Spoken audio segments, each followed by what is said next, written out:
A cruz, para bilhões de pessoas, um símbolo de fé. Mas como é que pode um instrumento de tortura tão brutal ter se transformado num farol de esperança?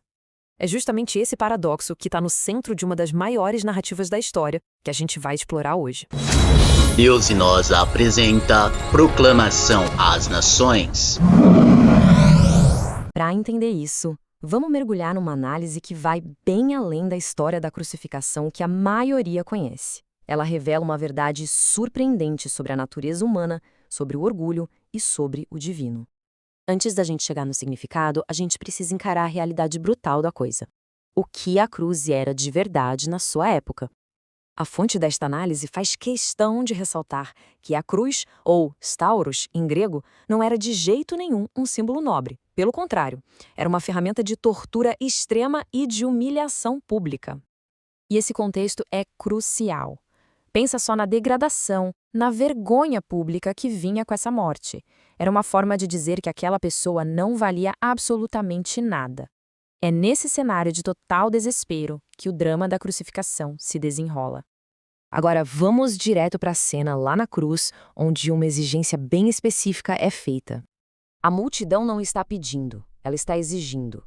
Eles lançam um desafio, uma ordem direta, e fazem da fé deles algo totalmente condicional. Prove para nós, e aí, quem sabe, a gente acredita. E esse desafio não veio só da multidão, não. A análise aponta que até mesmo aqueles que estavam compartilhando o mesmíssimo destino terrível, no começo, também o rejeitaram. E é aqui que os caminhos dos dois ladrões viram uma espécie de espelho.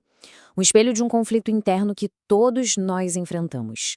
A escolha é entre a rejeição teimosa e a possibilidade de se arrepender, de voltar atrás. A exigência da multidão de ver para crer parece simples, né? Mas as palavras que eles usam, elas revelam algo muito mais profundo sobre o orgulho humano.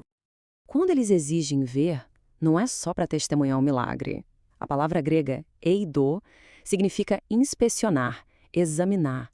Eles queriam colocar o divino debaixo de um microscópio, sabe? Para julgar segundo seus próprios termos. Isso quer dizer que a disposição deles para crer não era uma fé de verdade. Era uma barganha, totalmente condicionada a Deus se submeter à exigência deles por um tipo bem específico de prova. Então, no fundo, isso não era uma busca genuína por fé. Era uma expressão pura de orgulho humano. Um desejo de sujeitar o divino à vontade e ao controle dos homens. E o sermão conecta esse momento de orgulho diretamente àquela história fundamental da humanidade, a de querer tomar o lugar do Criador, de querer definir a realidade por conta própria. Mas é aqui que a história dá uma virada irônica. As mesmas ações que tinham a intenção de controlar e destruir acabam servindo a um propósito que ninguém ali podia imaginar.